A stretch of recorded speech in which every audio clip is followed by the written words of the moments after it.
అన్నాడీఎంకేకి సంబంధించినటువంటి అధినేత పళనిస్వామి మాజీ ముఖ్యమంత్రి, ఇప్పుడు 3వ స్థానానికి దిగజారిపోయినటువంటి పార్టీ.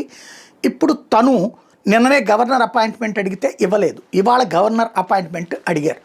గవర్నర్ని కలిసే అవకాశం ఉంది. ఏంటంటే ప్రభుత్వ ఏర్పాటుకు అనుమతి కోరబోతున్నారన్నటువంటి వాళ్ళ పార్టీకి సంబంధించినటువంటి మునుస్వామి చెప్తున్నారు. వాస్తవంగా ఏఐఏడీఎంకే రెండుగా చీలడానికి రెడీలో ఉంది. అందులో ఒక వర్గంతో విజయ్తో మాట్లాడుకున్నారు.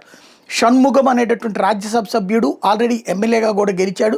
రాజ్యసభ సభ్యత్వం కూడా రాజీనామా చేశాడు. దాదాపుగా 25 మంది ఎమ్మెల్యేలతో పార్టీని చీల్చడానికి రెడీలో ఉన్నాడు. దాంతో పార్టీని కాపాడుకోవడానికి ఏఐఏడీఎంకే ప్రభుత్వం ఏర్పాటు చేస్తున్నప్పుడు ఏ ఎమ్మెల్యేలు బయటికి వెళ్ళరు. ప్లస్ డిఎంకే బయట నుండి సపోర్ట్ అన్నటువంటి రూట్లో ఉన్నాము అని చెప్పేటటువంటి ప్రయత్నం కోసం చేస్తున్నారా, లేకపోతే నిజంగానే డిఎంకే ఏఐఏడీఎంకే మీటింగ్ కలుస్తారా అన్నటువంటిది తేలాల్సి ఉంది.